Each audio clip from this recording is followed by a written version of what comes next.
Big bet from our opponent. We're all in, guys. We're all in.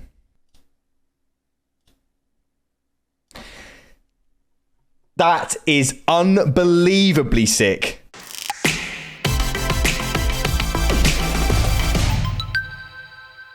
Good evening, everybody. How are you all doing? We're here for another Focus Friday. Today, we are doing cash game strategy. We're going to be focusing on playing a very solid strategy, and hopefully that means I make some decent decisions. So, I think we're about ready to play some cards. What do you guys think? Right, so what are we thinking about, guys? We're thinking about one thing. Let's start with very important, because I see a lot of people in these stakes doing the wrong thing here.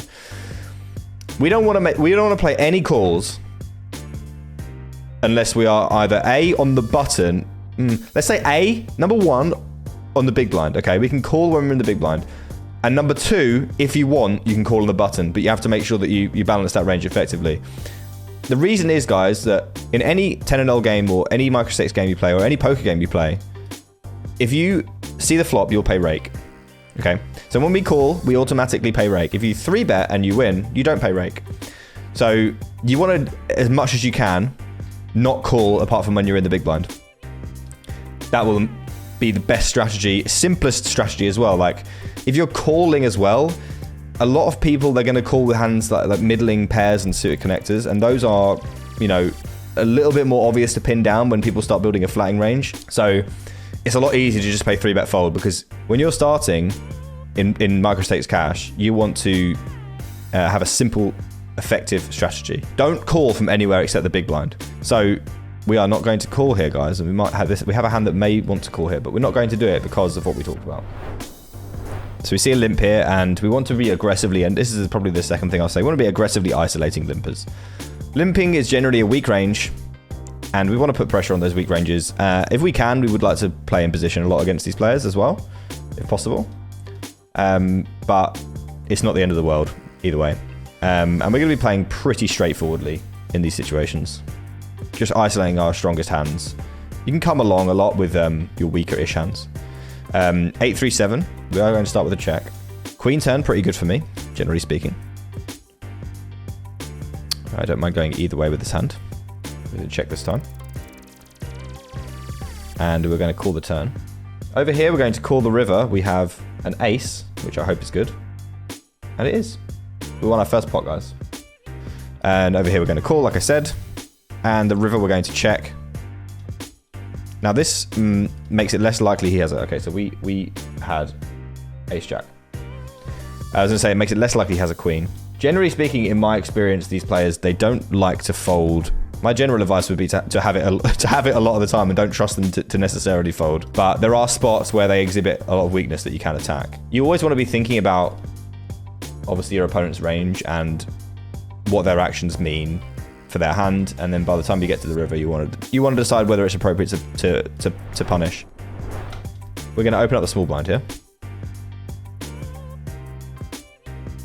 And the flop is 5-7-8. We're going to start with a check.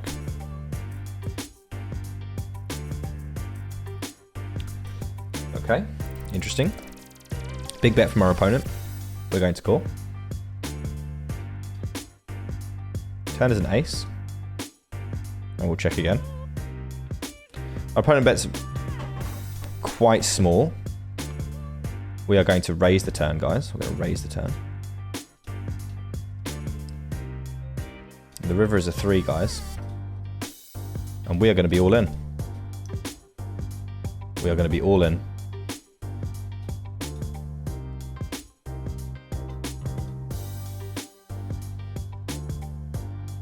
We are all in. Hey, we have the 10 high, guys. Getting it through. Let's go. Right, we have 10 high, guys. We open the small blind, which is pretty standard. He goes for a call. The flop is 5-7-8. We decide to check. This board is not awful for us, but it's slightly better for the big blind. I would say, marginally. So, check raising here is super reasonable, and I did a mix for it, and I decided to go for half and half, and we decided to go for a call on this occasion. If our opponent had bet smaller, I would have raised more often. And the reason we don't raise all the time, or we don't call all the time, is so that we can have different kinds of hands when we call and when we raise. You know, when I call, it doesn't mean that I don't have 10-9. When I raise, it doesn't mean that I don't have 10-9. Ace on the turn is better for me. I will check a lot of my ace highs that check call in the small blind. So obviously, when I check call this bet, I don't just have 10-9. I've got some middling pairs, maybe something like 7-6. I've got a lot of hands because I'm going to check the small blind a lot of the time when I see this board. So if I have like ace 10 offsuit on this flop, and my opponent bets 2/3 pot here, it's a lot more uncomfortable to continue with ace 10 offsuit versus a big bet than it is a small bet. So if my opponent bets small, that means I have more ace X in my hands, or in all of my hands that call. So I'm going to have more of my ace highs from the flop, and that means I'm going to make more pairs on the turn. So this card is better for me. And because I'm checking so often on the flop, and because I'm going to be mixing my hands on the flop that want to raise and calling with some of them, for example, I can call with stuff like 7-8 and pocket sevens, and 6-9 suited, 6-4 suited, ace-8. I have a lot of really good hands here. Generally speaking, let's not try to develop any donk bets into our strategy, which means leading into an aggressor. So here, if for this example, I would be donk betting if I bet this turn because I am not the aggressor from the flop. I check call the flop. So we don't want to donk bet at all because it complicates the strategy. Remember what we said before, we want to simplify as much as possible. I have a coach at the moment and my coach says it's so much better to follow a strategy to its core that might be inferior than to have no strategy at all. So we check basically. And when my opponent bets small on a card that is not excellent for them, this is the kind of spot that I think I'll get lots of folds in by the river, because this card is, one, quite good for me because my opponent won't want to bet much ace X on the flop. Generally speaking, they'll want to try and start showing down with their ace X that don't have a pair. And then they may have something like ace 8, but ace 7 and ace 5, they're probably both going to want to check back a lot on the flop, right?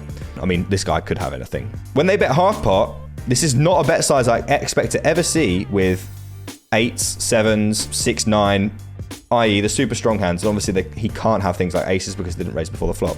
So the bet size to me is weakness, and I want to attack weakness. The other thing is, if I call here, I have to hit my hand because I'm not going to donk the river, especially on something like a club. I don't want to donk bet the river because I don't have a club, so it means my opponent can have clubs if there is a club. We don't really have a lot of opportunities to win the hand when we call the turn and we're out of position. Being out of position is horrible because we don't get to realize our equity as effectively as when we call in position. Basically what I'm saying is I expect this to be not very many good hands, and the hands that are good on the turn, they're going to want to bet bigger. So I decided to raise all the time on this turn with my hand.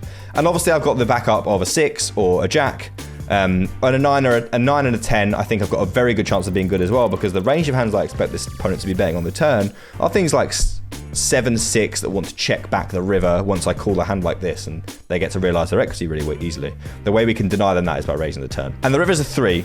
Like, when we get to the river, we don't want to say things like, oh, my opponent's never folding here. He's never going to fold. Oh, he called the turn. The river's a brick. He's never going to fold. We don't want to assume things like that because we don't know what our opponent's thinking. What we want to do is think about our opponent's range. How comfortable is it to call an all-in bet on the river with the kind of hands that my opponent will get to this river with? Now, the assumptions that we made on the turn still ring true. It doesn't matter that they've called. It matters a little bit, obviously, because they're going to fold all the complete junk. But they're still going to have things like 5-6 of clubs, 5-4 of clubs, 7-6 of clubs, 9-10 of clubs, other club draws potentially that stab the flop, like King 9 of clubs that have a gut shot, or Queen 9 of clubs, or just like 9-7 of spades or something like that just is sticky on the turn, because these players do this a lot. What's good about our hand is that we don't have a club, which means it's more likely that my opponent has a club. Therefore, when I go all in, we can very credibly make a range of hands that we think our opponent's going to fold. This is the poker, right? We can't always have the nuts. Sometimes you got the 10 high, sometimes you got the nuts. We have to win pots sometimes in the appropriate times with both of them. Right, let's do this hand, guys. So we're going to try. You got to guess what I have in this hand, okay? Ready? Well, let's see how it goes, but we're going on that pretense that we're going to guess what we have in this hand. So we've called a 3-bet here, blind on blind. And we're going to check call the flop. Turns a 10. And we'll check. On the other table, guys, we're all in. We've got aces. 2 aces. Everyone's all in. Jacks against ace 8. That's a really good flop for us. And we've got them all dead on the turn, guys. Everybody's dead on the turn. We'll scoop with the aces. We'll scoop. Oh, we've got aces, guys. Sorry. Aces. There you go. We'll scoop with the aces. Back over here, guys. Still blind on blind. 10 on the turn. We're going to call and check the river. Big bet from our opponent. We're all in, guys. We're all in.